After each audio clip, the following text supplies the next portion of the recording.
बोला पुंडलिकावरविठ्ठल श्री ज्ञानदेव तुकाराम.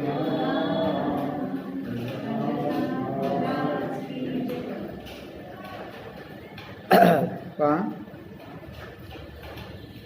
195 पानावर 140 ओळीपर्यंत आपण आज काहीतरी आलो होतो असं आहे.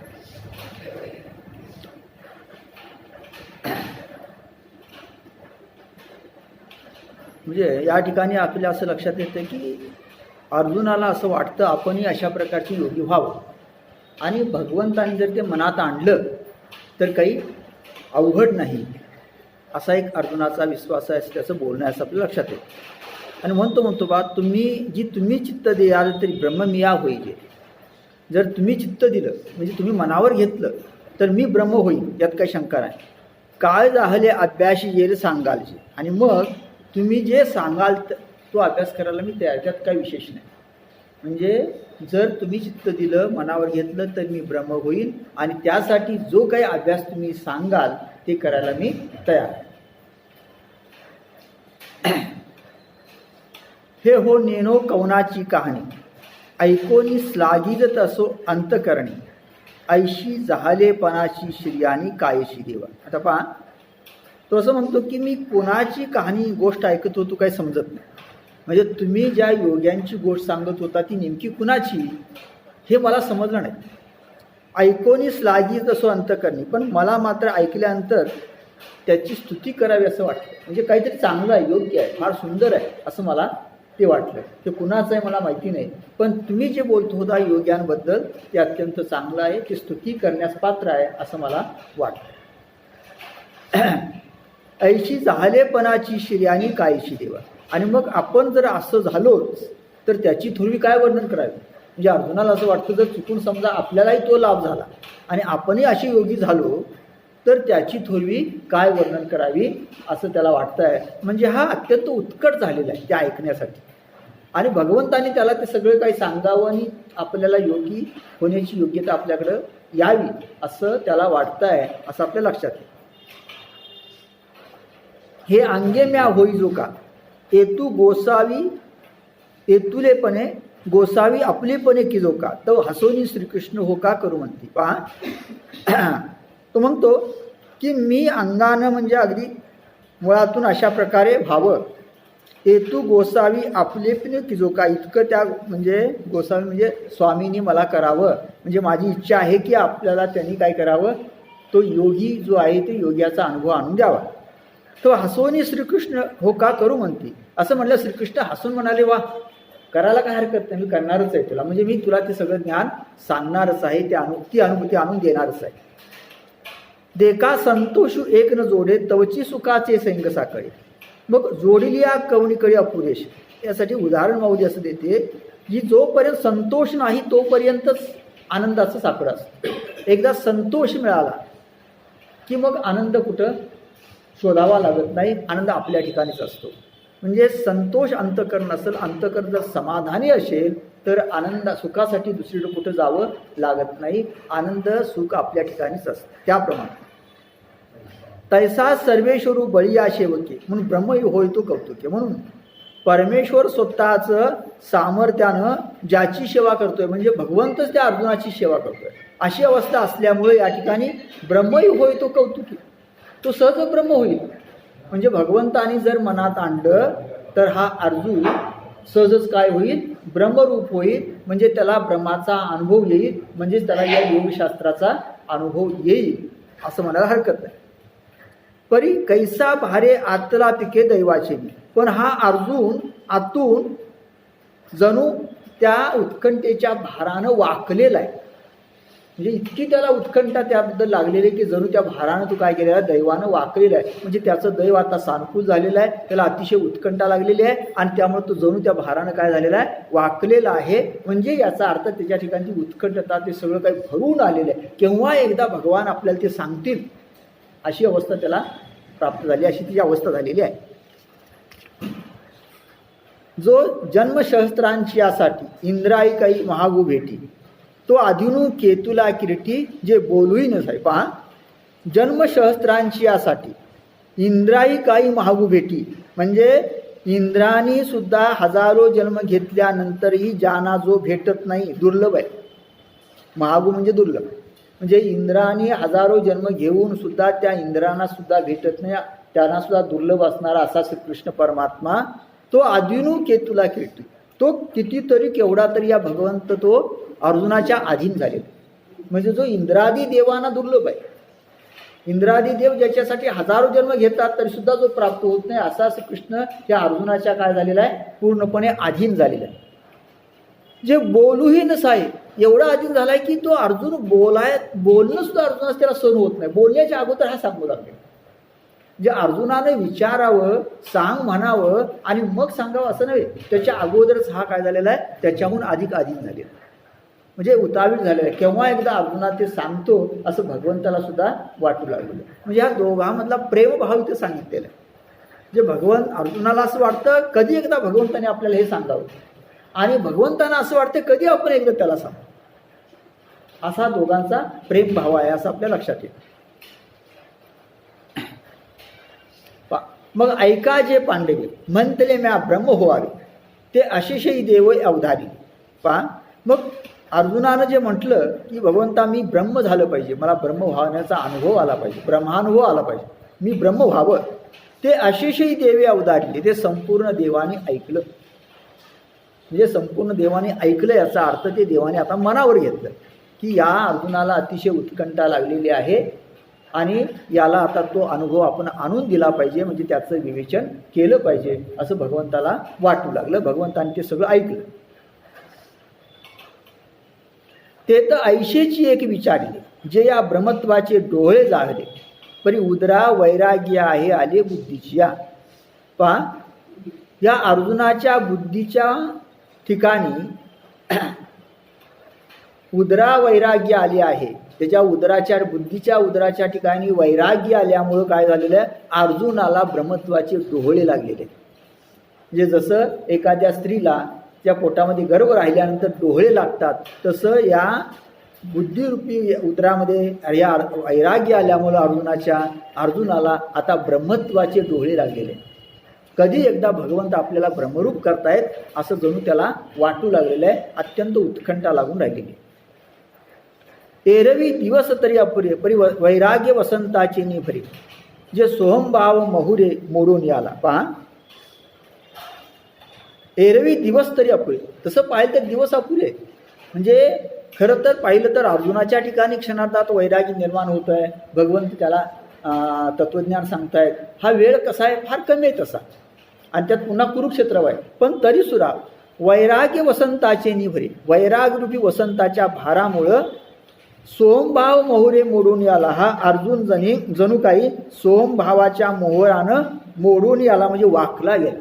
म्हणजे त्याच्या ठिकाणी हा सोमभावाचा जणू मोहर आलेला आहे आणि तो वाकलेला आहे. ज्याप्रमाणे एखादं आंब्याच्या झाडाला एवढा मोहर येतो की मोहरानंच ते वाकतं, अशा प्रकारे अर्जुनाची काय झालेली आहे अवस्था आहे. त्याला सोमभावाचा मोहर त्याच्या ठिकाणी आलेला आहे आणि त्यानं तो वाकलेला आहे. आणि पुन्हा कोणत्या कालामध्ये तर वैराग्य वसंताचे भरे, वैराग्यरूपी वसंताचा भर आलेला आहे.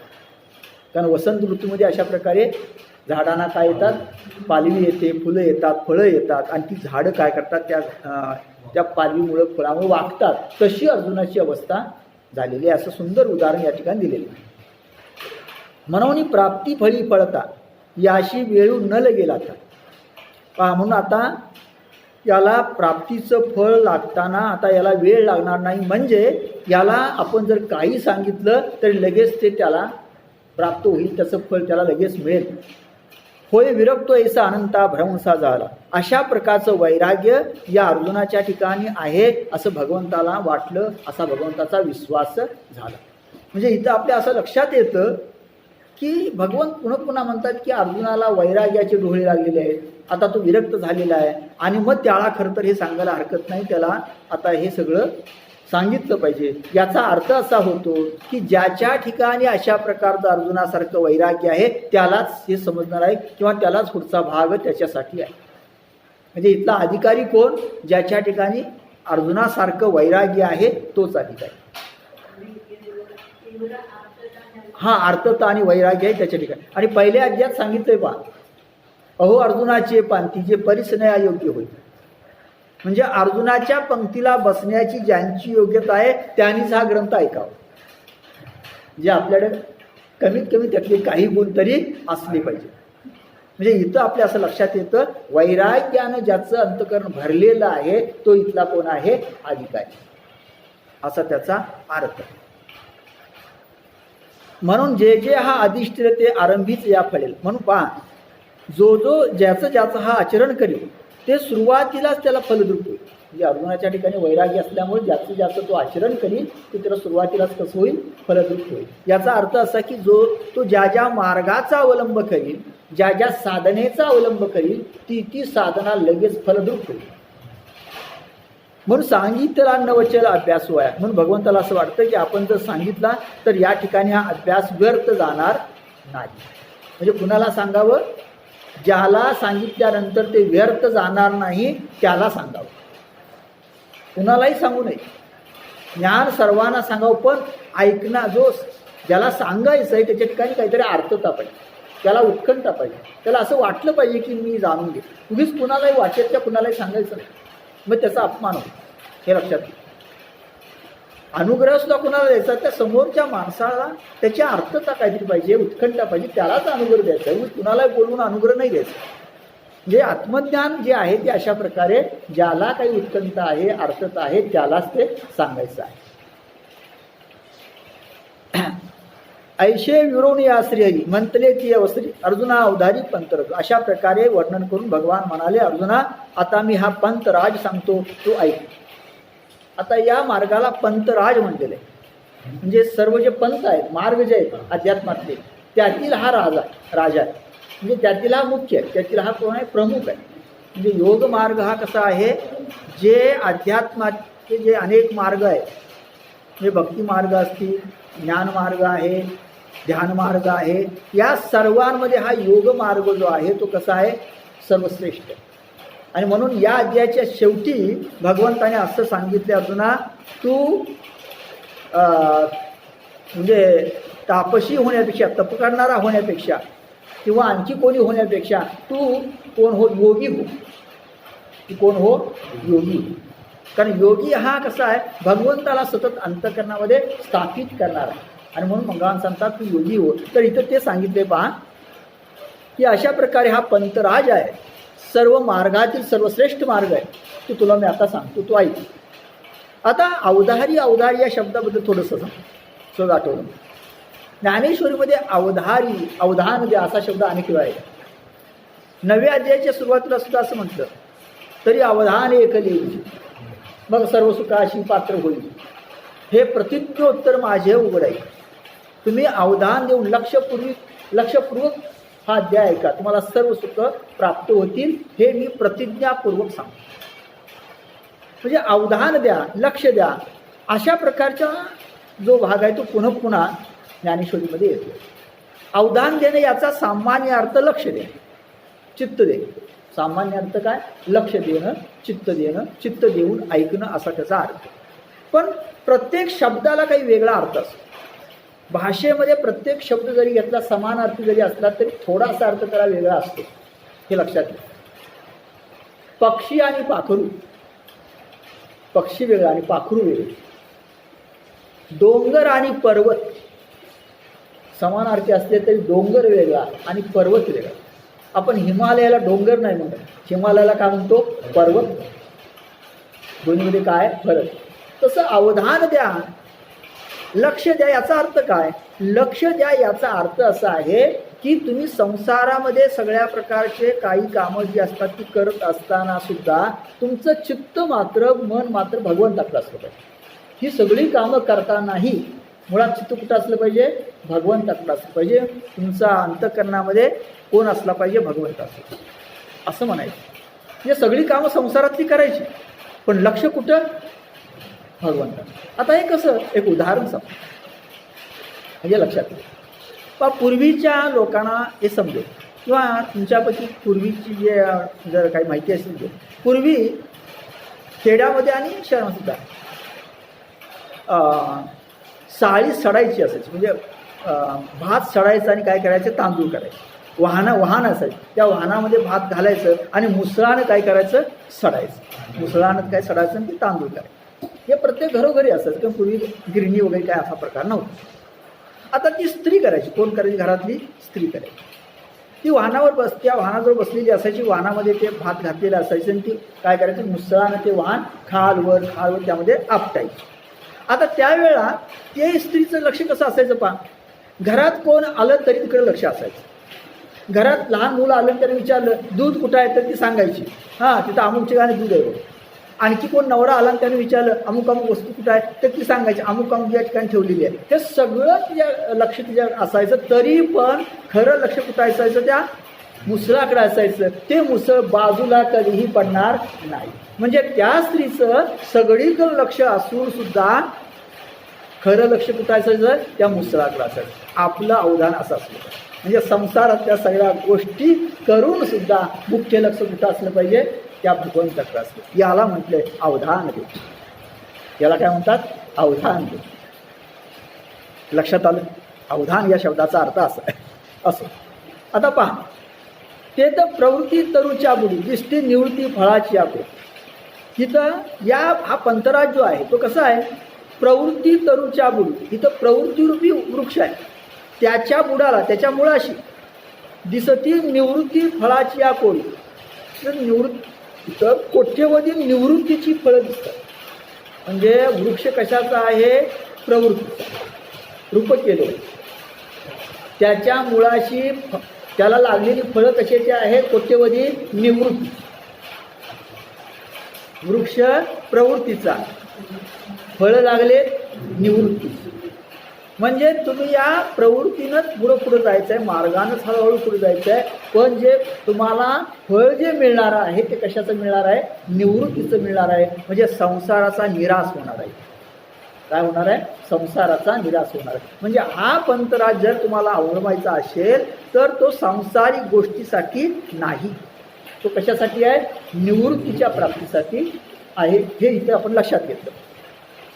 आणि अतिशय महत्त्वाची पुढे गोष्ट सांगितली, जे मार्गीचा कापडी महेश्वर. हा पंथराज असा आहे की या मार्गाचा प्रवासी यात्रेकरू अजून शंकरही आहे. म्हणजे श्री शंकर सुद्धा या मार्गाचे अजून प्रवासी आहे, यात्रेकरू आहे. कापडी म्हणजे प्रवासी यात्रेकरू.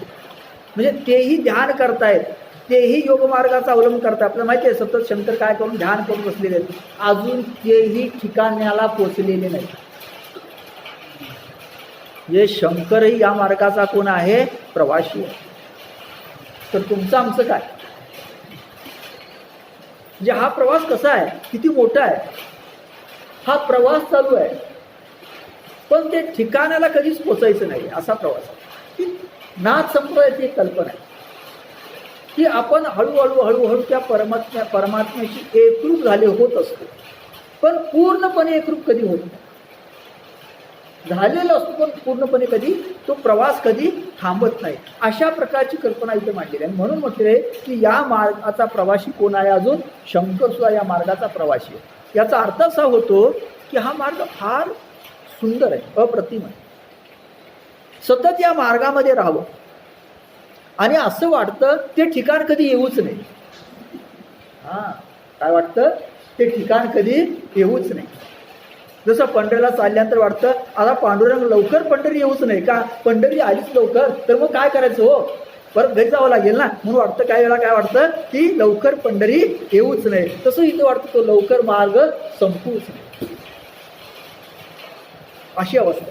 आणि म्हणून काय म्हटलं पहा, जे मार्गीचा कापडी महेश्वर. शंकर सुद्धा या मार्गाचे अजून कोण आहेत, प्रवासी आहेत, यात्रेकरू आहेत. जसं आपल्याला वाटतं ना एखादी चांगली ट्रिप असते पण, आणि ट्रिप झाली सगळी पुन्हा मागं आपण परतलो ना वाटतं अरे नको रे, आता काय करायचं बरं, जरा निराशा होती नाही का, अजून 4 दिवस असतं तर बरं झालं असतं नाही का, असं वाटतं. तशी अवस्था इथं आहे. पहिले योगवृंदे वहिली आडवी आकाशी निघाली. पहा प्रथम या ठिकाणी जे कोण योगी होते ना, ते योगी आडमार्गाने निघाले. म्हणजे काही योगी त्या इथे सांगायचा भावार्थ असा आहे की या मार्गाला डावलून निघाले. हा नको बाबा मार्ग, हा कठीण आहे फार, म्हणून काही योग्यांनी काय केलं, याला डावलून दुसऱ्या मार्गाने निघाले. पण ती की ते तर अनुभवाच्या पावली धोरून पडला, पण ते सुद्धा अनुभव आल्यानंतर या राजमार्गाच्या ठिकाणी येऊन पडले. म्हणजे शेवटी त्यांनी त्या राजमार्गाचा काय केला, अवलंब केला. म्हणजे ज्यांना सुरुवातीला असं वाटलं की हा राजमार्ग नको, या मार्गाने जायला नको, ते सुद्धा शेवटी कुठं आले, या राजमार्गातच आले आणि इथंच येऊन पडले. ती आत्मबोधाचे नि उजुकारे धाव घेतली एक असे, त्यांना आत्मबोध प्राप्त झाला आणि त्यामुळे त्यांनी एकदम धाव घेतली या ठिकाणी. एर सकळ मार्ग निरसुरे सांगून या, इतर सगळे मार्ग सोडून त्या योगी लोकांनी याच मार्गाचा काय केला, अवलंब केला. तिथंच येऊन ते थांबले. म्हणजे हा मार्ग कसा आहे सांगायचा, हा मार्ग अत्यंत सुंदर आहे, अप्रतिम आहे. तो तुम्हाला सुरुवातीला कठीण वाटेल, पण याच्यासारखा दुसरा मार्ग आहे. पाठी महर्षी यांनी आले, पण अनेक महर्षी पूर्वीचे या मार्गाने गेलेले, म्हणजे योग मार्गाचा अवलंब त्यांनी केलेला आहे. साधकांचे सिद्ध झालेले, अनेक साधक या ठिकाणी सिद्ध झालेले, अनेक साधकांचे सिद्ध पुरुष याच मार्गाने झालेले आहेत. आत्मविद थोरावले येण्याची पंथे, आणि अनेक आत्मज्ञ याच पंथानं श्रेष्ठ झालेले. म्हणजे या मार्गाने अनेक महर्षी आलेले आहेत, याच मार्गाने साधकांचे सिद्ध झालेले आहेत, आणि अनेक आत्मज्ञ या मार्गाने त्यांना श्रेष्ठत्व प्राप्त झालेलं आहे. असा हा सर्वोत्तम अप्रतिम अशा प्रकारचा हा राजमार्ग आहे. हा मार्ग जाई देती, फार सुंदर वर्णन आहे. ते तहान भूक विसरी. अरे बाबा, हा मार्ग जर एकदा तू बघितलास ना, म्हणजे त्या मार्गामध्ये जर चालू लागलास तू, तर तुला तहान आणि भूक याची आठवणच राहणार. योग्यांना तहान भूक याची आठवण राहत नाही. ते एकदा बसले ध्यानाला की बसले, तहान भूक विसरली. रात्री दिवसून जे वाटी, या वाटीला रात्रंदिवस याचंही भान राहत नाही. किती रात्री संपले आणि किती दिवस संपले काहीच नाही. म्हणजे तहान भूक याची आठवण राहत नाही, रात्र दिवस हे समजत नाही. चालता पाऊल येतं पडे, ते तर अपवर्गाची खाणी उघडे. आणि हा योगी जर सहज चालू लागला ना असा, तर त्याचे पाऊल ज्या ठिकाणी पडतात त्या ठिकाणी स्वर्गाची खाण उघडते, मोक्षाची खाण उघडते. पहा, असे योगी जर चालू लागले तर त्यात प्रत्येक त्यांच्या पाऊलागणिक काय असतो, मोक्ष असतो. त्यांचे जे प्रत्येक पाऊल असतात, त्या जी पाऊलाची जी खून असते ना, त्या ठिकाणी तुम्ही जरी नतमस्तक झाला तरी तुम्हाला मोक्ष प्राप्त होतो. मोक्ष म्हणजे काय, कुणाचं वर्णन आहे हे? वर्णन आहे तसं फक्त माऊलीलाच लागू पडतं, दुसऱ्या कुणाला लागू पडत नाही. म्हणजे माऊलीच या अवस्थेला पोचलेली आहे की चालल्यानंतर सहज त्या पावलांच्या खुणाच्या ठिकाणी जरी तुम्ही नतमस्तक झाला तरी सुद्धा काय होईल, तुम्हाला मोक्ष प्राप्त होईल. आवाटल्या तरी जोडे स्वर्ग सुख. आणि जर समजा चुकला तुम्ही तो मार्ग, म्हणजे काही ठिकाणी जर तो मार्ग तुमचा थांबला मध्येच, तर तुम्हाला स्वर्गसुख ठरलेलंच आहे. म्हणजे जरी तुम्ही पुढे गेला या मार्गानं तरी तुम्हाला मोक्ष मिळेल. आणि जर का समजा चुकून तुम्ही थांबलात तरी सुद्धा त्या योग्याला काय होतं, स्वर्गसुख हे मिळालेलंच आहे. म्हणजे थांबला तरी स्वर्गलोक आहे, पुढे गेला तरी मोक्ष हा ठरलेला आहे. आणि तो ज्या ज्या ठिकाणी पाऊल टाकतो त्या त्या ठिकाणी मोक्षाची खाणी उघडते, मग तो मोक्षाला जाईल, त्यात काही विशेष नाही. निघीजे पूर्विलिया मोहरा, की येई जे पश्चिमेची या घरा, निश्चळपणे धनुरा चालणे येतीची. आणखी एक गोष्ट सांगितली पहा, निघीजे पूर्विलिया मोहरा, इथं जाताना पूर्वेला तोंड करून जायचं. चालताना कसं आहे, चालताना तो योगी कसा चालतो, पूर्वेला तोंड करून, आणि येतो पश्चिमेची या घरा. आणि पश्चिमेच्या घराला येतो, म्हणजे निघतो पूर्वेकडे तोंड करून आणि येतो पश्चिमेच्या घरात. म्हणजे काय, म्हणजे याचा अर्थ हा योग मार्ग जो आहे ना, तो संसाराच्या सगळ्याच्या विरोधी आहे. तो कसा आहे, विरोधी आहे.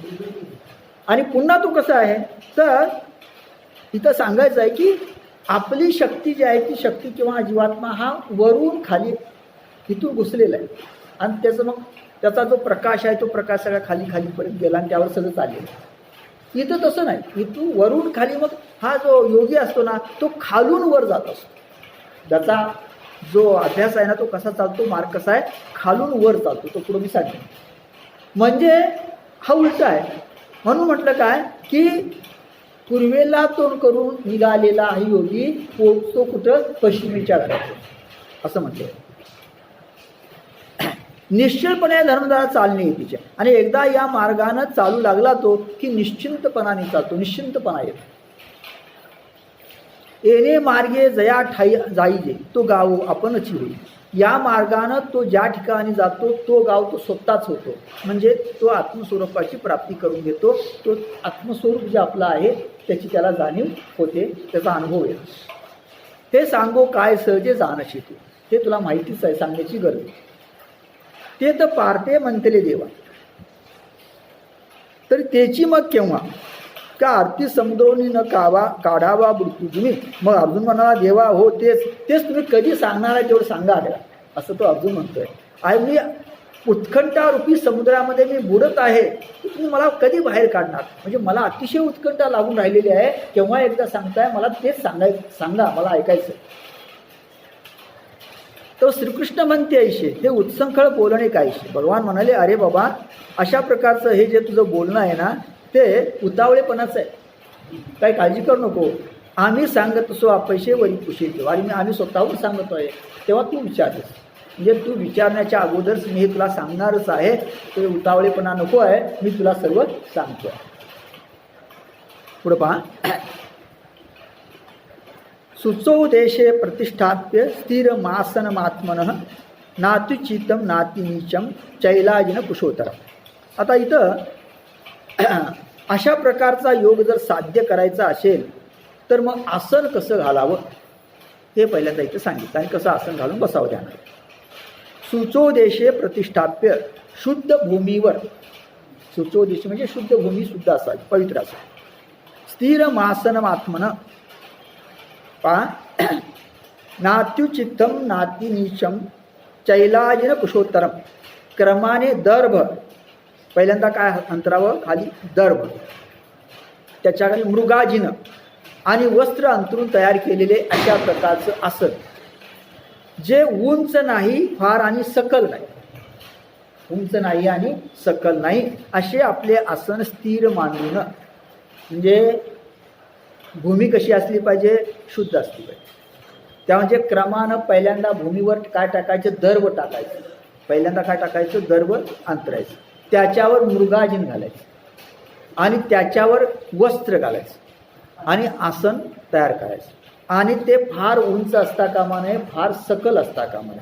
आणि अशा प्रकारे ते आसन घालून त्याच्यावर आसनावर त्या स्थिर बसायचं आहे, निवांतपणे बसायचं, असं आपल्या लक्षात येतं. आता पहा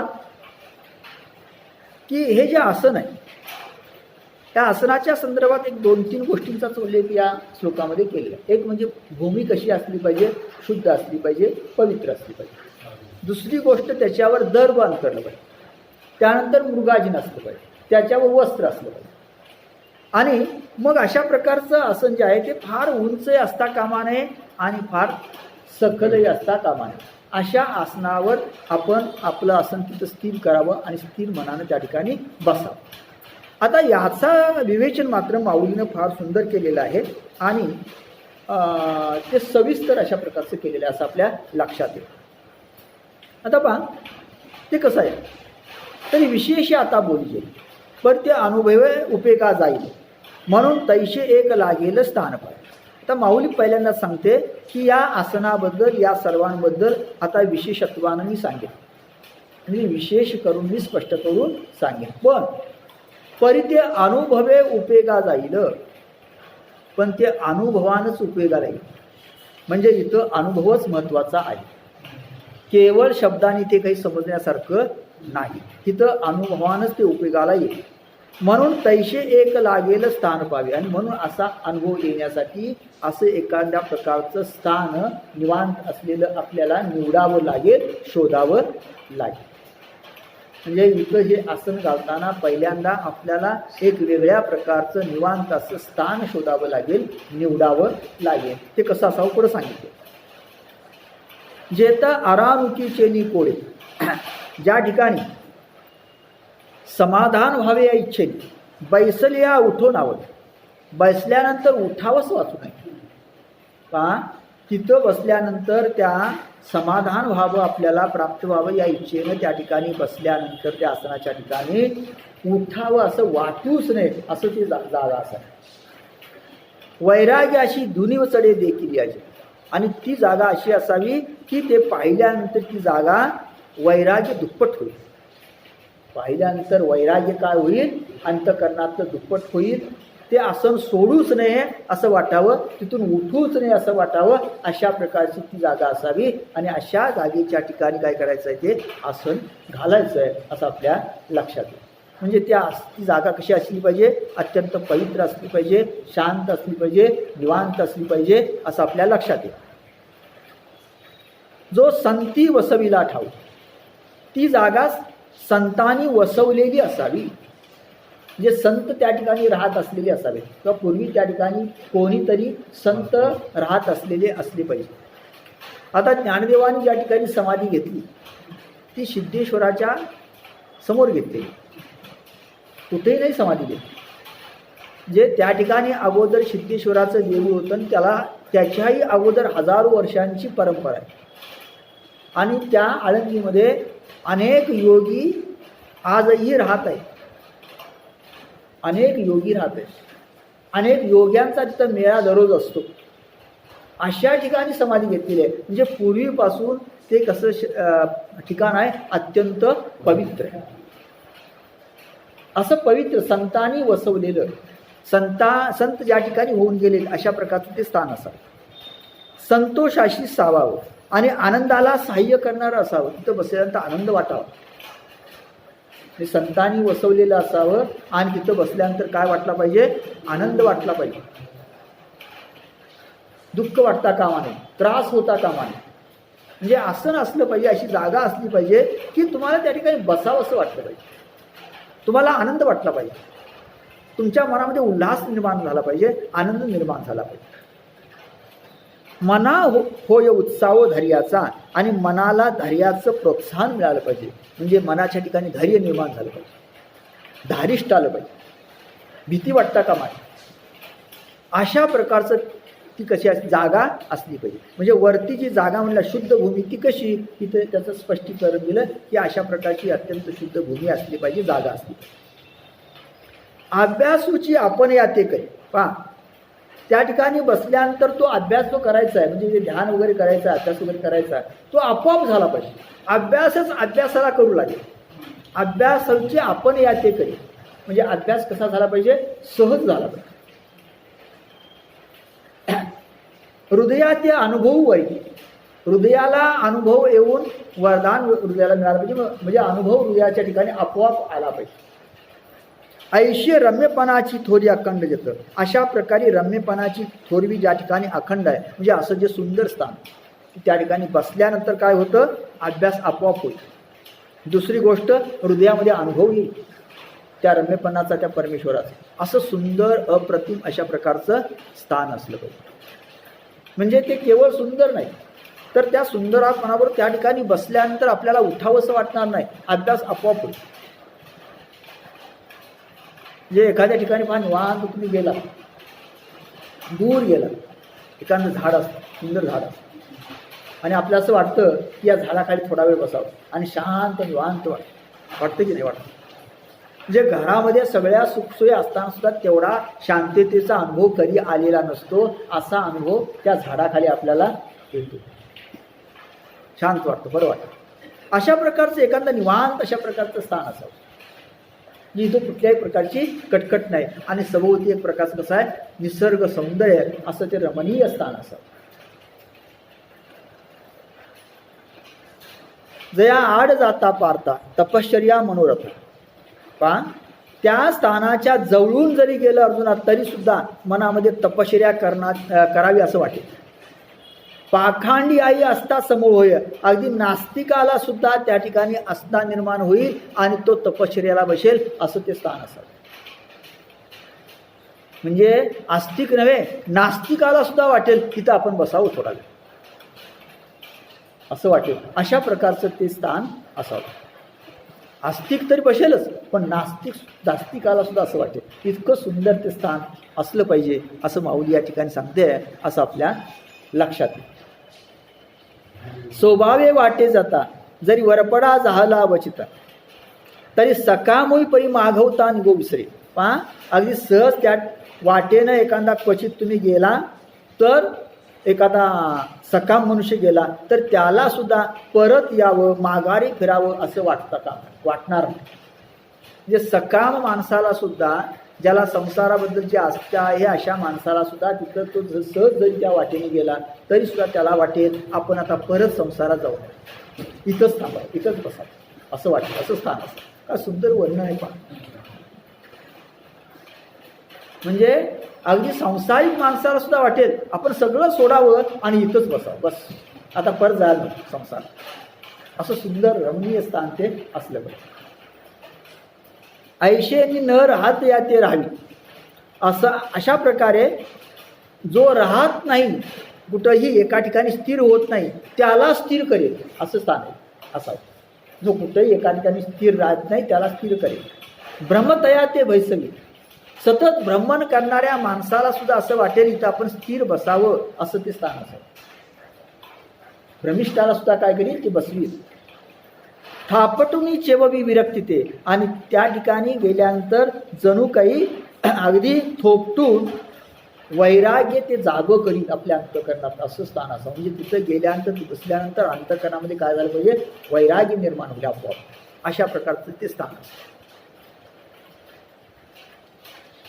पुन्हा हे राज्यवर सांगितले मग निवांता येतेची अशी ऐशे शृंगारी आई उपजे देखत केव. ते स्थान पाहता क्षणीचं एखाद्या अतिशय विलासी माणसाला सुद्धा असं वाटावं, राजाला सुद्धा असं वाटावं आपलं सगळं राजभोग सगळं सोडून द्यावं आणि इथंच निवांत राहावं. हे राज्यवर सांगितलं, राज्य वगैरे सगळं सोडावं आणि निवांता येथेची असली आणि निवांत इथंच बसावं. ऐशे शृंगारी आई उपजे देखत केव असं विलासी माणसाला सुद्धा वाटतं. सगळं सोडावं आणि निवांतपणे इथंच आपण काय करावं बसावं असं निवांत स्थान असावं. हे असतं मात्र अशा प्रकारे स्थान ऐक नाही असं नाही. तुम्ही कुठे दूर गेलात ना निवांत एखाद्या जंगलामध्ये दूर कुठं तरी एखाद्या नदीकाठी एखाद्या झऱ्याच्या ठिकाणी सुंदर अशा प्रकारची स्थानं असतात की जिथं बसल्यानंतर आपल्याला वाटतं अरे इथं काहीच नको आपल्याला निवांत बसावं. तुम्ही गिरनार पर्वतावर कधी गेला असाल गिरनारला तर अशी गिरनारला वर चढताना अशी काही स्थानं आहेत की असं वाटतं बस आता संसार नको काही नको मृत्यू इथंच यावं. अशा प्रकारची काही स्थळं आहेत. तर तसंच ते स्थान असं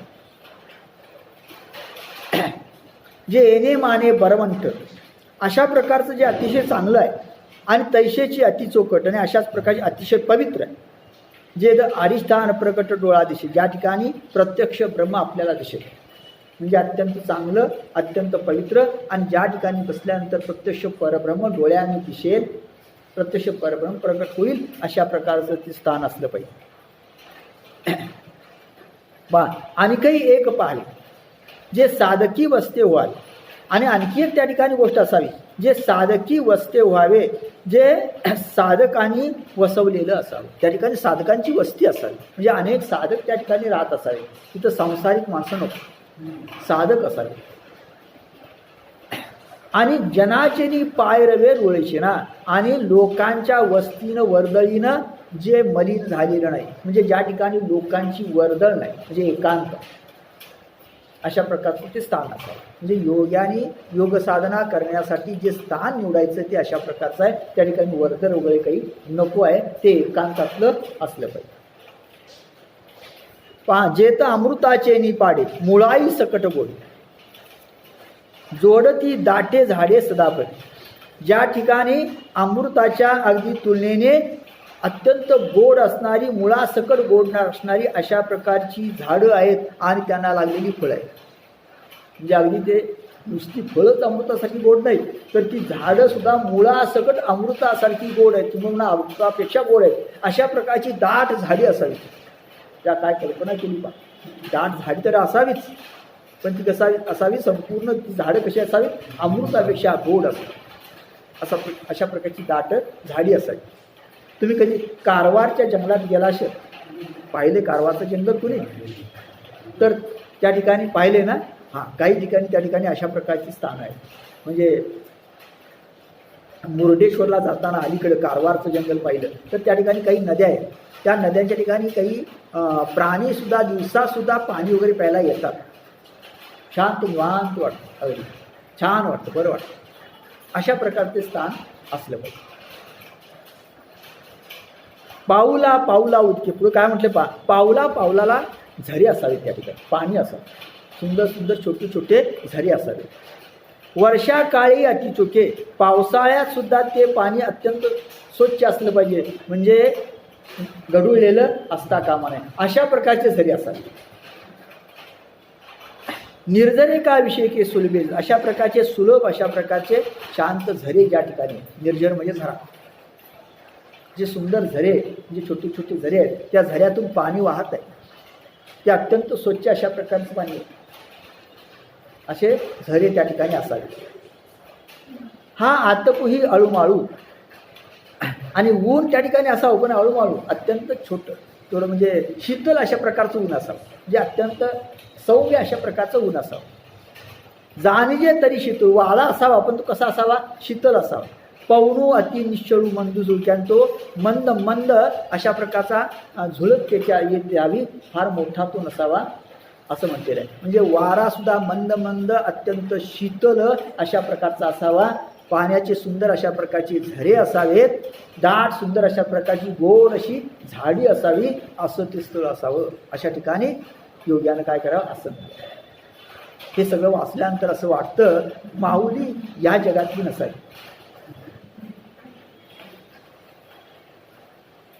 ती कुठून तरी आलेली आहे, कुठल्या तरी ग्रहावर, कुठून तरी, मग त्या सप्तर्षीवरून आली असेल किंवा आणखी कुठून तरी आली असेल. आणि मग तिथलं जे वर्णन आहे, आणि म्हणून नव्या अध्यायामध्ये सांगितलं, आहा कटकटा येऊ कटे ये मृत्यूलोकीचे उपराटे, येत अर्जुना अवचटे जन्मलाशी. ह्या मृत्यूलोकाचं काही खरं नाही बाबा, म्हणजे माऊलीला ती आठवते. अशा प्रकारचं स्थान माऊली वर्णन करते, आणि तिथं बसायचं आहे, आणि मग ती योग साधना करायची, मग ध्यान करायचं. बहुत करून निशब्द, पहा ते स्थान कसं असावं, बहुत करून निशब्द असावं, कुठल्याही प्रकारचा आवाज असू नये, शांत असावं. दाट नरिगे स्वापद, त्या ठिकाणी कुठल्याही प्रकारची जनावरं वगैरे, हिंस्र पशु वगैरे असता कामा नये. शुक न षटपद ते उते नाही, त्या ठिकाणी पोपट नसावा आणि भ्रमर सुद्धा नसावा. म्हणजे पोपट हा जो पक्षी आहे तो सुद्धा नसावा, कारण तो विटू विटू सकाळ भ्रमर असतो, गुणगुण करतो, तशा प्रकारचा भ्रमरही त्या ठिकाणी नसावा. इतकं ते शांत असलं पाहिजे. म्हणजे पहा किती शांत असलं पाहिजे. माऊलीची एक विरहिणी आहे, तुम्हाला मध्ये अभंग आहे, तुम्हाला एक पद आहे, तुम्हाला माहिती आहे, तुम्ही ऐकलेलं आहे की ऋणुझुनू भ्रमरारे सांडी तू अवगुणू भ्रमरारे. इथं भ्रमर कशाला म्हटलेलं आहे, मनाला म्हटले. भ्रमर कशाला म्हटलंय, मनाला म्हटले.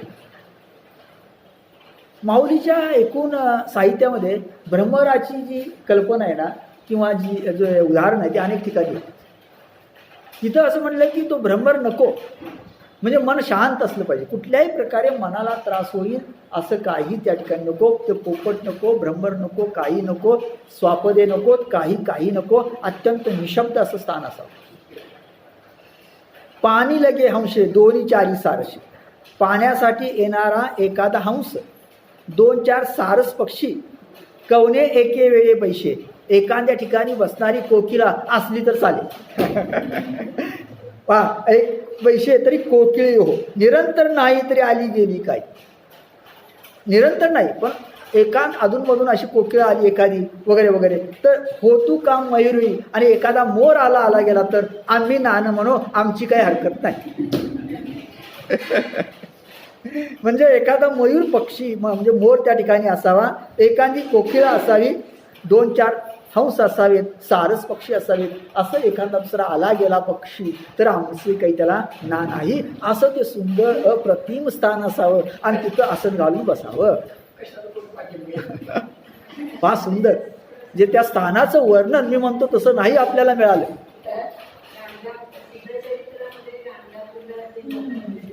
हां हो हो हो असंच आहे. हां. आणि त्यात पण श्रीशैल्याचं वर्णन सुद्धा जे आहे अनेक ठिकाणी श्रीशैल्याचं त्या डोंगराचं जे वर्णन पर्वताचं ते सुद्धा असंच आहे श्रीशैल्याचं. फार सुंदर आहे वर्णन. तर अशा प्रकारचं स्थान असतं.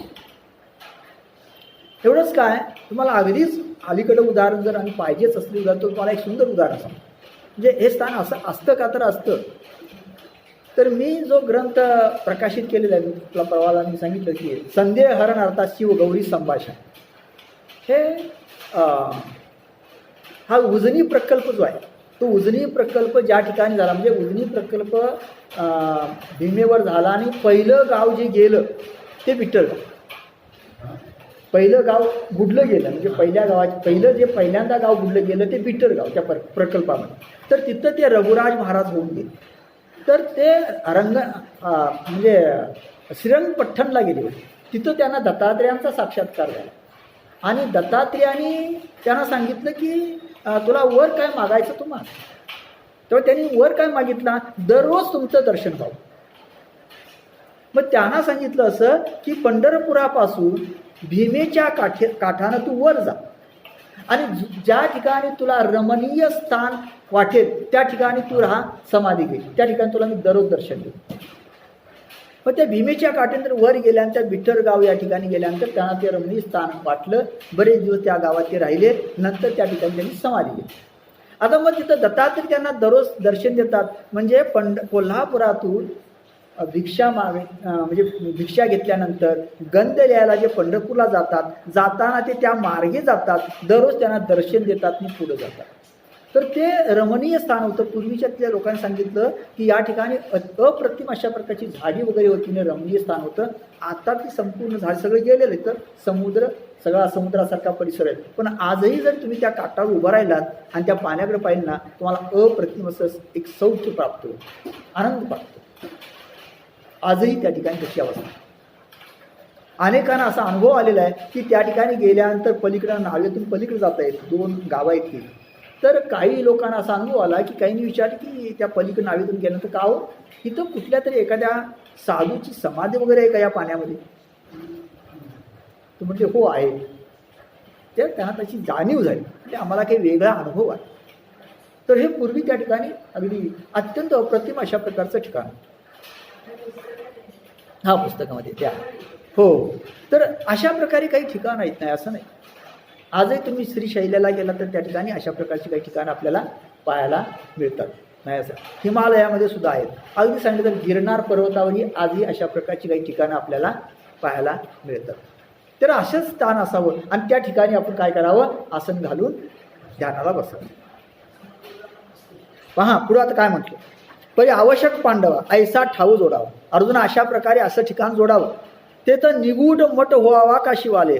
मग त्या ठिकाणी एखादा सुंदर अशा प्रकारचा गुप्त मठ असावा किंवा शिवालय असावं, शिव मंदिर असावं. म्हणजे अशा ठिकाणी अशा त्या जंगलामध्ये एखादा मठ असावा गुप्त असा किंवा शिवालय असावं.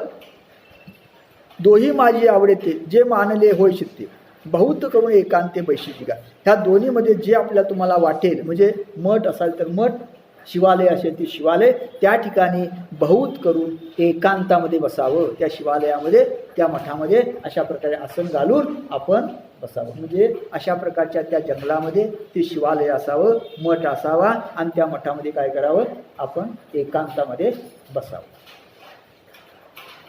म्हणून तैसे ते जाणावे मन राहते पाहावे राही ते तर असावे असं नाही. आणि मग अशा प्रकारे समजून ज्या पद्धतीनं मन स्थिर होईल त्या पद्धतीने त्या आसनावर बसावं आणि ते मन स्थिर करण्याचा प्रयत्न करावा. अशा प्रकारचं ते आसन असावं. वरी चोखट मृग शेवडी म्हणजे वरती सुंदर अशा प्रकारची मृगाजीन असावं. माझी धुतवस्त्राची घडी त्यात धुतवस्त्राची घडी त्याच्यावर असावी. तळवडी अमोडी पुंशांकुर आणि त्याच्या खाली काय असावं दर्भ असावं. म्हणजे दर्भ त्याच्यावर अशा प्रकारे मृग म्हणजे मृगाजीन आणि त्यानंतर वरती वस्त्र अशा प्रकारे ते आसन तयार करा. सकवमळ सरीशे सुबुद्ध राहती अपैशी. पहा मग ते जे दुर्वांकुर आहे म्हणजे दुर्वा जे असतात ना दुर्वांकुर जे असतात ना ते कसे पसरावेत? व्यवस्थितपणे पसरावेत. सकोमळ ते कोमल असावेत. सुबुद्ध राहती अपैसे म्हणजे व्यवस्थित राहतील अशा प्रकारे ते पसरावेत. एक पाडे तैसे ओझा घाली आणि व्यवस्थित ते अंथरून त्याचं आसन तयार करावं. परी सावियाची उंच होईल तरी अंग हन डोलेलं. पण ते जास्त उंच झालं तर नाही चांगलं. अंग हन डोलेलं तोल जाईल आपलं. म्हणजे आसन जर जमिनीपासून फार उंच झालं तर काय होईल? तोल जाईल. आणि पहा नीच तरी पावेल भूमी दिसून. आणि एकदम तुम्ही अगदी भूमीला चिकटून घातलं ते म्हणजे भूमीपासून अजिबात वर ठेवलं नाही तर भूमीचा दोष लागेल. भूमीचा दोष लागेल म्हणजे समजा कृमी आहेत, कीटक आहेत वगैरे वगैरे किंवा शीतलता भूमीमध्ये असेल तर त्यामुळे काय होईल? तुमचं चित्त विचलित होईल. म्हणून थोडं भूमीपासून वर. आणि दुसरी गोष्ट अशी की अत्यंत उंचही नाही अशा पद्धतीनं ते आसन घालावं. आणि त्या आसनावर मन स्थिर राहील अशा पद्धतीनं बसावं. मन तैशे न करावे, समभावे धरावे, हे भाऊ असो व्हावे असं नाही. अशा प्रकारे समस्थितीमध्ये हे आसन घालावं असं माऊली या ठिकाणी सांगते. असं आपल्या लक्षात येईल. म्हणजे इथं अशा प्रकारचा समभाव सांग. समभाव याचा अर्थ काय? अतिशय उंच नाही, अंग डोले म्हणजे तोल जाईल. आता तोल का जाईल? राहू दे, काय ऐकू येते का? प्रॉब्लेम नाही. तोल का जाईल? तर तुम्ही आसनावर बसला की तुम्ही चित्त एकाग्र करता. चित्त एकाग्र करायला लागला तुम्ही की कदाचित तुम्हाला झोप येण्याची शक्यता असते.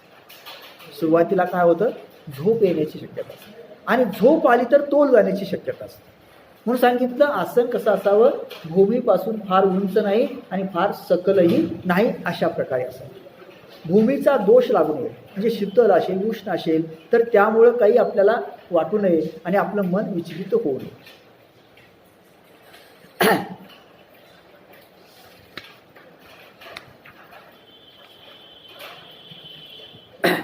पहा पुढं. ततैकाग्रम मनः कृत्वा यत चित्तेंद्रिय क्रिय उपविश्याशन युंजन ध्योगमात्म विशुद्धय. म्हणजे पहा त्या आसनावर बसून चित्त व इंद्रियांच्या क्रिया ताब्यात ठेवून. चित्त आणि इंद्रिय, मन आणि इंद्रिय यांच्या क्रिया काय करायच्या? ताब्यात ठेवून मन एकाग्र करून. ततैकाग्रम मनः कृत्वा अंतकरणाच्या शुद्धीसाठी योगाभ्यास करावा. आत्मविशुद्धये अंतकरणाच्या शुद्धीसाठी काय करायचं आहे? अशा प्रकारे योगाभ्यास करावा. म्हणजे त्या आसनावर बसावं, चित्त आणि इंद्रियांच्या क्रिया ताब्यात ठेवाव्यात, मन एकाग्र करावं आणि अंतकरणाच्या शुद्धीसाठी असा अभ्यास करावा. आता पहा अशा प्रकारच्या आसनावर बसायचं. म्हणजे आसन, आता आसनाचं वर्णन फार सुंदर माऊलीने केलेलं आहे. जागा कशी तेही सांगितले. म्हणजे तिथं बसल्यानंतर आपण स्थिर झालं पाहिजे, मन स्थिर झालं पाहिजे. कोणत्याही प्रकारचा त्रास होता कामा, कटकट असता कामा अशा प्रकारची जागा आणि अशा प्रकारची असं आसन असलं पाहिजे. आणि मग चित्ताच्या आणि इंद्रियांच्या क्रिया काय करायच्या? ताब्यात ठेवायच्या. मग मनामध्ये कोणत्याही प्रकारचा दुसरा विषय येता कामा, मनामध्ये संकल्प विकल्प येता कामा. इंद्रियांच्या क्रियासुद्धा स्थिर झाल्या पाहिजे. इंद्रियांना कुठल्याही प्रकारचं काही बाहेरचं ऐकावं पाहावं असं वाटता कामा नये. डोळ्यांना असं वाटता कामा नये आपण काही बाहेरचं पाहावं. कानांना काही असं वाटता कामा नये आपण काही ऐकावं. म्हणजे ह्या सगळ्या इंद्रियांच्या क्रिया कशा झाल्या पाहिजेत? स्थिर झाल्या पाहिजेत, आपल्या ताब्यात असल्या पाहिजेत. आणि अशा प्रकारे मन एकाग्र करून अंतकरणाच्या शुद्धीसाठी हा योगाभ्यास करायचा. कारण अंतकरण शुद्ध झालं की त्या अंतकरणामध्ये परमात्म्याचा अनुभव येतो. आपल्याला परमात्म्याचा अनुभव काय येत नाही? आपलं अंतकरण, आपलं मन काय नाही? शुद्ध नाही. त्याच्यात अनेक संकल्प विकल्प आहेत, अनेक विकार आहेत, षडविकार आहेत. या सगळ्यामुळं आपलं अंतकरण भरलेलं आहे. अनेक वासना आहेत, इच्छा आहेत, आकांक्षा आहेत, आसक्ती आहेत. आणि म्हणून ते शुद्ध नसल्यामुळं आपल्याला त्याचा अनुभव येत नाही. म्हणून हे सगळं काढून टाकायचं आहे. आणि हे सगळं काढून टाकून तुम्ही जर शुद्ध अंतःकरण केलं तर त्या अंतःकरणामध्ये त्या भगवंताचं जे प्रतिबिंब आहे ते स्पष्ट जाणवतं, म्हणजे त्याचा स्पष्ट अनुभव येतो. म्हणून म्हटलं अंतःकरण शुद्धीसाठी असा हा योगाभ्यास करावा. आता पहा, इथं माऊलीनं पुढं या ह्याच्यावर टीका करताना एक प्रक्रिया सांगितलेली, थोडी अवघड प्रक्रिया आहे आणि तशी फारशी काही आपल्याला शक्य होईल अशा प्रकारची नाही. मूळ श्लोकामध्ये फक्त आसनाचा उल्लेख आला आणि मन आणि इंद्रियांच्या क्रिया ह्या तुम्ही काय कराव्यात, ताब्यात ठेवाव्यात आणि अंतःकरण ताब्यात ठेवून त्या ठिकाणी बसावं एवढंच सांगितलं. पण इथं माऊली मात्र त्याच्याबद्दलच्या काही क्रिया सांगते, त्याच्याबद्दल संदर्भातील काही आसनं सांगते आहे असं आपल्या लक्षात येतं. त्याचा फारसा काही आपल्याशी संबंध नसल्यामुळं ते समजून घेणं थोडंसं अवघड आहे, कठीण आहे. आता पहा, मग त्याचं आपण एकाग्र अंतःकरण करुणी सद्गुरु स्मरण अनुभवीजे. मग त्या ठिकाणी बसावं, त्या आसनावर अंतःकरण एकाग्र करावं, सद्गुरूंचं स्मरण करावं आणि मग तो अनुभव घ्यायला सुरुवात करावी.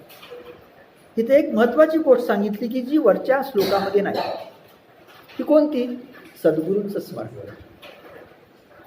त्या आसनावर बसायचं आहे आणि पहिल्यांदा कोणाचं स्मरण करायचं आहे? सद्गुरूंचं स्मरण करायचं आणि मग तो अभ्यास सुरू करायचा, त्याचा अनुभव हळूहळू घ्यायला सुरुवात करायची. इथं सद्गुरूंचं स्मरण असं म्हटलं. ज्यांना सद्गुरूंनी अशा प्रकारची विद्या अगोदरच प्राप्त करून दिलेली आहे त्यांना ते पुढं अधिक प्रगती करण्यासाठी सद्गुरूंचं स्मरण शक्य. पण मी एक गोष्ट सांगतो की सद्गुरूंच्या मार्गदर्शनाखालीच हा अभ्यास करायचा आहे. इथून पुढे जो अभ्यास सांगितला आहे तो आपल्याला एकट्यानं करता येणार नाही, तो पुस्तक वाचून होणार नाही. तसा प्रयत्न अजिबात करू नका. पुढचा अभ्यास होईल, कारण त्यातून विकृती निर्माण होण्याची शक्यता आहे.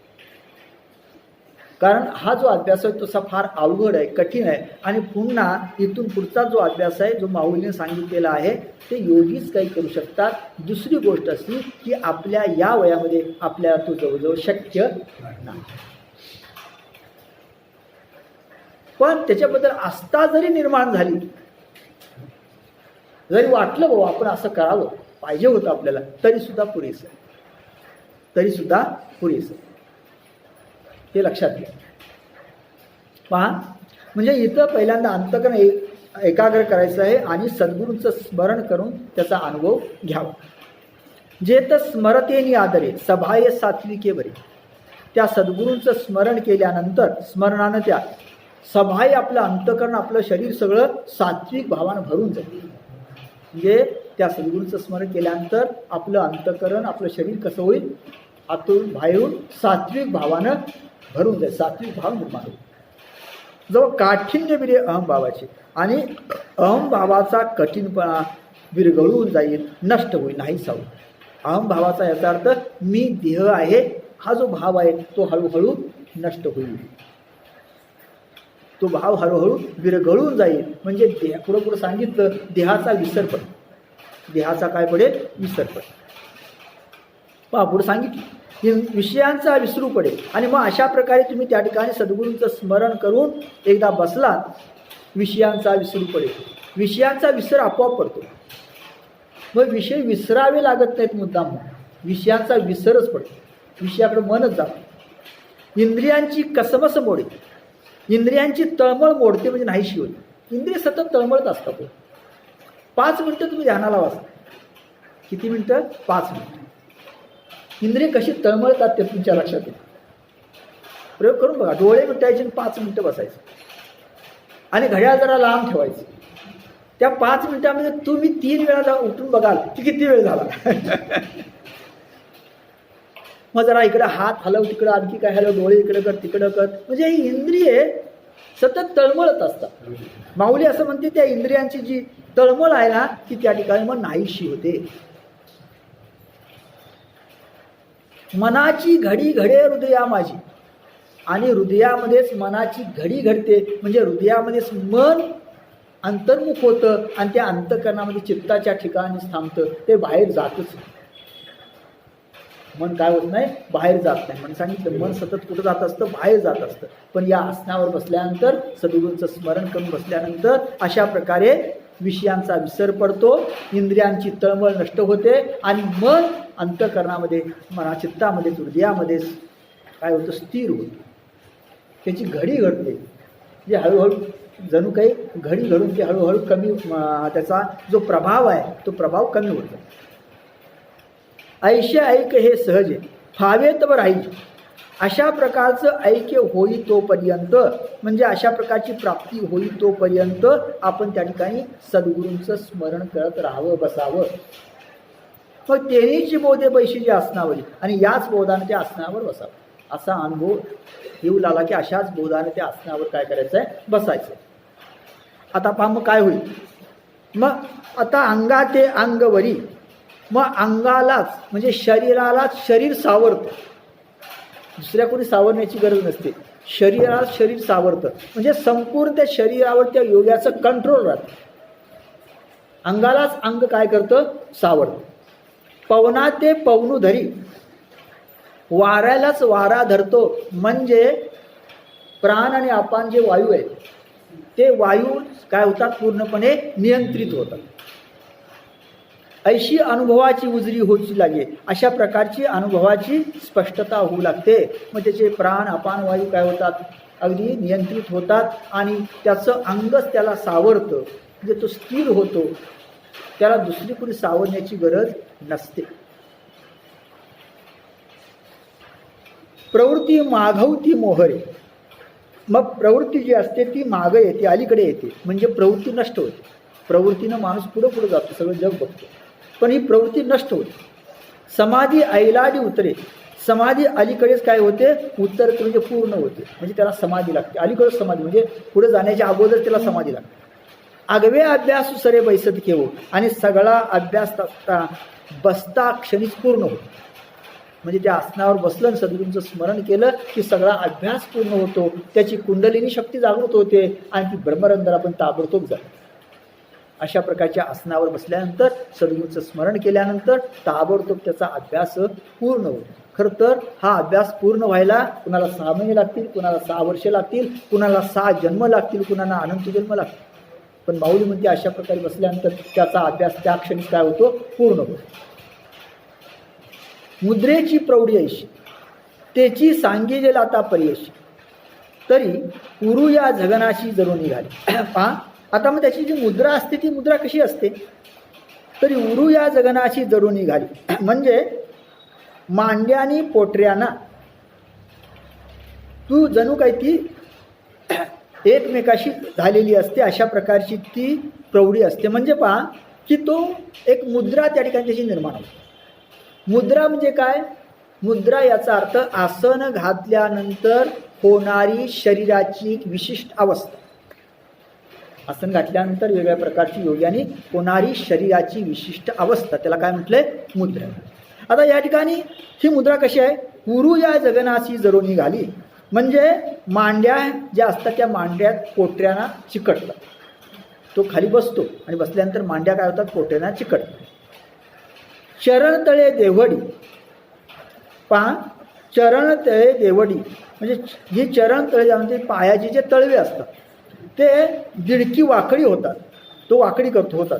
आधार दुर्माच्या बुडी, आणि ते बुधस्थान आहे, त्या बुधस्थानाच्या ठिकाणी ते काय होतात, तळवे जातात, टाचा जातात थोडक्यात. सुघडी ते काढी संचरी पा, आणि मग त्या ठिकाणी स्थिर बळकट अशा प्रकारे ते स्थिर होतात असं म्हटलेलं आहे. तर पहा म्हणजे काय, तर इथं एक प्रोसिजर आहे, एक पद्धत आहे आणि ती आसनातून स्पष्ट केलेली आहे. हे जे आसन आहे ते आसन योगी कोणत्या प्रकारचे आसन घालतात ते सांगितलेलं आहे. आता पहा इथं आपल्या असं लक्षात येतं की पहिली गोष्ट असं सांगितलेली की मग सांगितल्याप्रमाणे शरीराला सावरतं. दुसरं हा प्राणवायू त्या ठिकाणी एकवटतो आणि आपल्याला स्पष्ट अनुभव येतो. प्राणवायू एकवटतो म्हणजे काय, पुढं त्याचं वर्णन आलेलं आहे, पण मी आता असं सांगतो की प्राण आणि अपान हे दोन वायू जे आहेत ते एकत्र येतात आणि त्यातून मग काही वेगळा परिणाम घडू लागतो. आता ती पुढे सांगतो. चित्ताची एकाग्रता त्या ठिकाणी येते आणि योगाचा जो योगाभ्यास आहे तो होऊ लागतो. आता पहा, इथं असं म्हटलेलं आहे की ही जी आसनेची प्रौढी आहे, म्हणजे हे जे आसन आहे ते आसन कसं असतं तर ते समजण्यासाठी असं सांगितले, दोन्ही मांड्या पोटऱ्यांना चिकटून घालाव्यात. आता मी कसं घालायचं ते सांगतो. दोन्ही मांड्या पोटऱ्यांना चिकटून घालाव्यात आणि अशा प्रकारचे जे आसन असतं ना त्याला या ठिकाणी पद्मासन आपण ज्याला म्हणतो त्या पद्मासनाचं हे वर्णन आहे. पद्मासन पहा, आता पद्मासनाचं पद्मासन घातल्यानंतर मग काय होतं. दुसरी गोष्ट अशी होते या ठिकाणी की दोन्ही तळपाय वाकडे करून आधार चक्राच्या ठिकाणी म्हणजे गुदद्वाराच्या ठिकाणी दोन्ही पावले नीट बसवावी. म्हणजे दोन पावलं त्या ठिकाणी नीट बसवायचे आणि याला भद्रासन म्हणतात. याला काय म्हणतात? भद्रासन. म्हणजे तुम्ही अशा प्रकारे दोन्ही टाचानी दोन्ही पायानी खालचा जो वायू जाण्याचा मार्ग आहे तो बंद करायचा. काय करायचा? वायू जाण्याचा मार्ग बंद करायचा. म्हणजे अपान वायू बाहेर पडणार नाही अशी अवस्था आहे. असं ह्याला त्यांनी असं म्हटलं की भद्रासन असं म्हटले. आता पहा मग काय पुढं करायचं. सभ्यतो तळी ठेवीजे तेने शिवणीमध्ये पिढीजे वरी बैशे तो सहजे वामचर.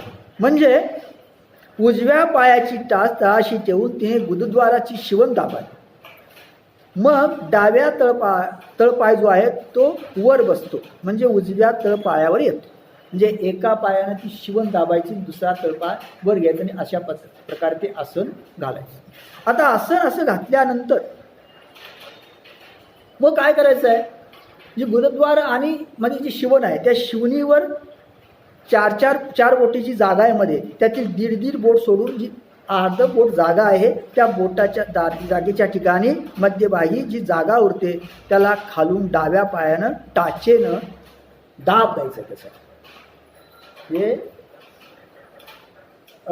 गुरुद्वार आणि शिष्ण याच्यामध्ये जी जागा आहे तिथल्या मधल्या भागावर बरोबर टाचेनं काय करायचा? दाब द्यायचा. आणि दाब दिल्यानंतर मग त्या तोलानं शरीर अगदी तोलून धरायचं आहे की जेणेकरून ते हलणार नाही. कारण अशा प्रकारे टाच दिल्यानंतर शरीर थोडं वर जातं, उंच म्हणजे उंच अवसवलं जातं. आणि मग अशा प्रकारे टाच दिल्यानंतर पूर्णपणे काय होतं बरं, त्या ठिकाणी मग हा जो अपान वायू आहे तो अपान वायू जायचा बंद होतो. आता ह्या सगळ्याचा मतितार्थ एवढाच की जो खालून जाणारा जो अपान वायू आहे तो पूर्णपणे बंद करायचा. तो काय करायचा? बंद करायचा. पहा, माझी अंघुळ निघे तेथे टाचेची नि उत्तर भागे नेहतीचे वरी अंगे पेलली. उचलेली जे काने जे तैशी पृष्ठांत उचली जे गुल्पद्वय धरी जे तेनीची माय. मग ते शरीर उचललेलं आहे का नाही हे न समजता ते पूर्णपणे उचलावं आणि त्या ठिकाणी मग घोटे वगैरे आहेत त्यांनी दाबून ते धरावं. मग शरीर संचू पारता अशेषही सर्वता पार्ष्णीचा माता स्वयंभू होय. मग अशा प्रकारे ते शरीर त्या ठिकाणी तोलून धरल्यानंतर पुढची क्रिया सांगितली ती अशी. मग टाचेच्या माथ्यावर संपूर्ण शरीराचा तोल डोलाला जो येतो तो येऊ लागतो. तो त्या ठिकाणी पूर्णपणे स्वयंभू अशा प्रकारे तोलून धरावा आणि यालाच म्हटलेलं आहे मूळबंध आसन वा मूळबंधाचं जे लक्षण आहे ते अशा प्रकारचं आहे. आता पहा होतं काय मग अशा प्रकारे मूळबंध असं त्याला आसन म्हटलेलं आहे आणि त्याला वज्रासन असं दुसरं नाव आहे. आता वज्रासन तुम्ही अशा प्रकारे घातल्यानंतर वज्रासन घातल्यानंतर त्याची मुद्रा त्याचा प्रभाव हा आधार चक्रावर पडतो. पुढे म्हटलेलं आहे अर्जुना हे जाण मूळबंधाचे लक्षण वज्रासन गौण नामयश ऐशी आधारी मुद्रा पडते. असं वज्रासन घातल्यानंतर त्याचा प्रभाव आधारी पडतो म्हणजे आधार चक्रावर पडतो. आणि आधार चक्रावर पडल्यानंतर गुदद्वारातून अपान वायू भरण्याचा जो मार्ग आहे तो मार्ग बंद होतो.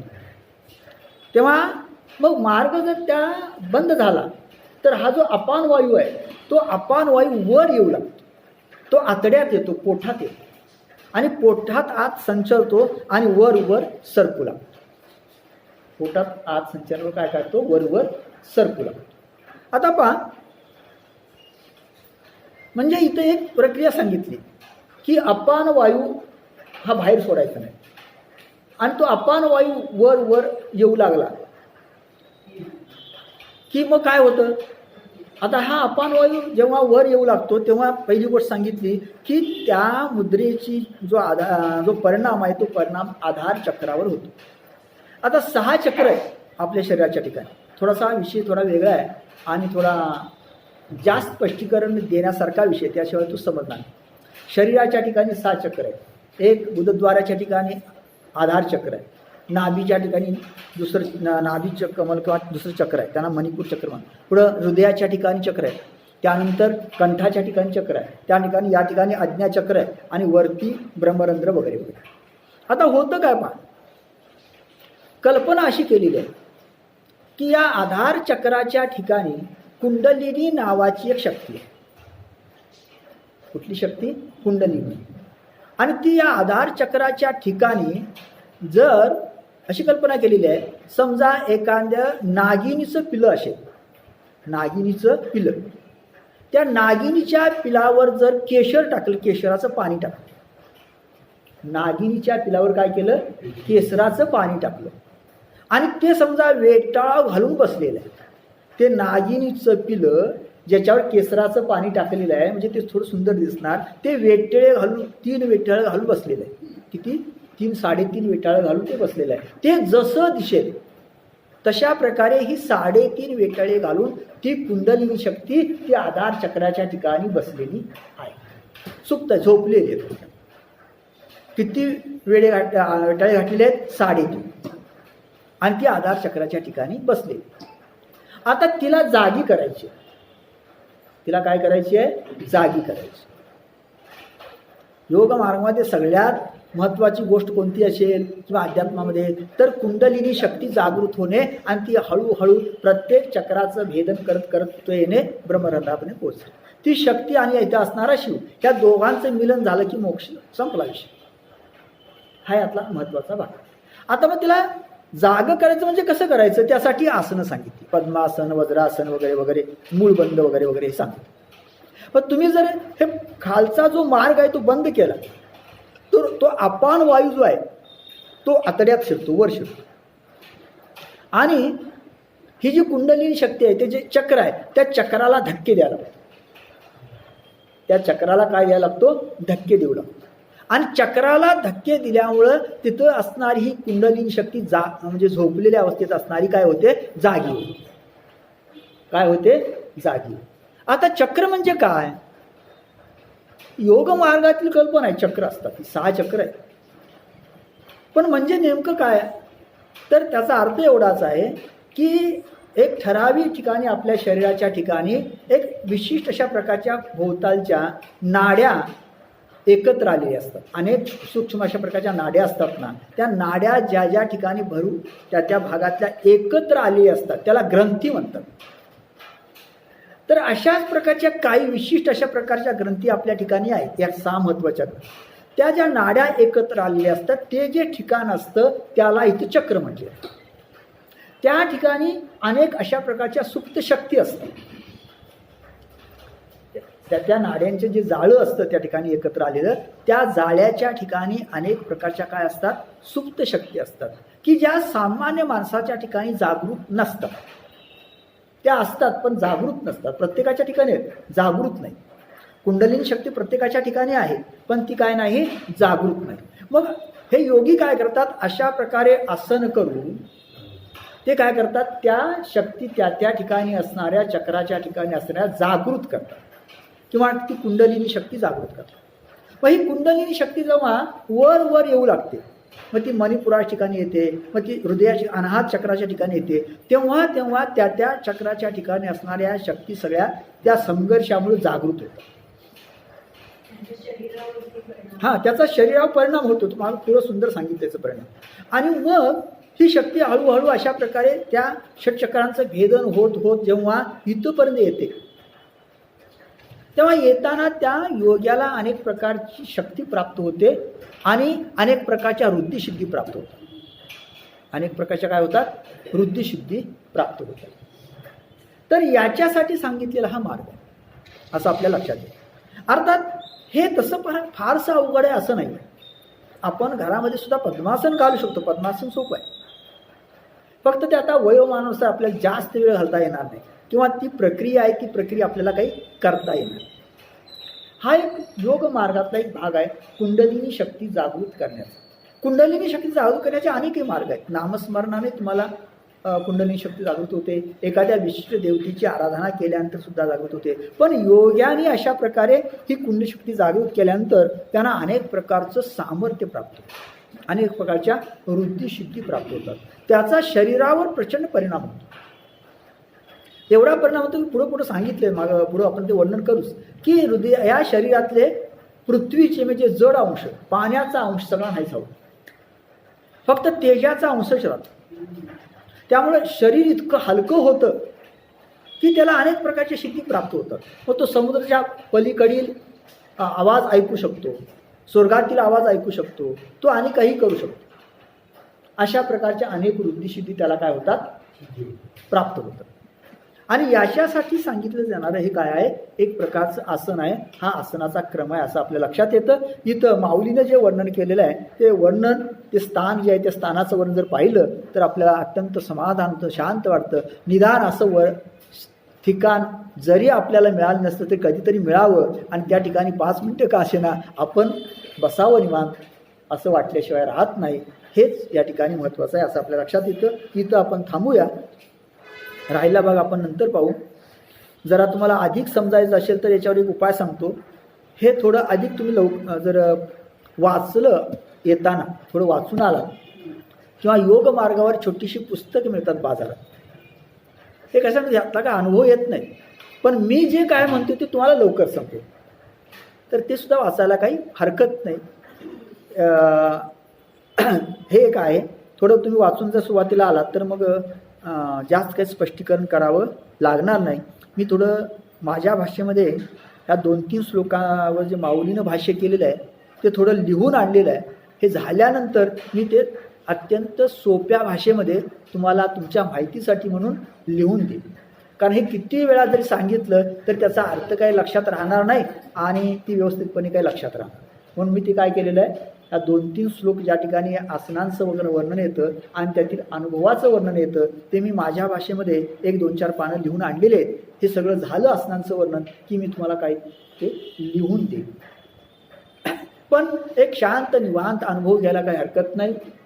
एक निवांतपणे घरामध्ये बसायला काही हरकत नाही, शांतपणे आणि थोडा वेळ ध्यान करायला काही हरकत नाही. इथं ध्यान कसं करावं याच्या ह्या पद्धती आहेत. तुम्ही तुमच्या पद्धतीनं जमल तसं ही ध्यान करू शकता, त्याचा एक वेगळा अनुभव घेऊ शकता.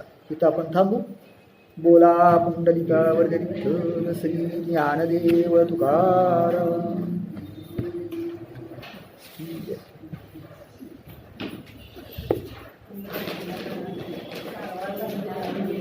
हां डॉक्टर,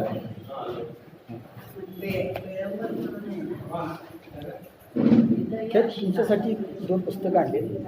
ही प्रवचन मला त्यात मला प्रत्येक अध्यायावर बऱ्यापैकी त्यांचं प्रवचन दिसेल म्हणजे मिळेल मागं राहील. आणि हा एक बुकचा अनुवाद आहे. हे तुम्हाला भेट म्हणून घ्या. हे झाल्यानंतर मला परत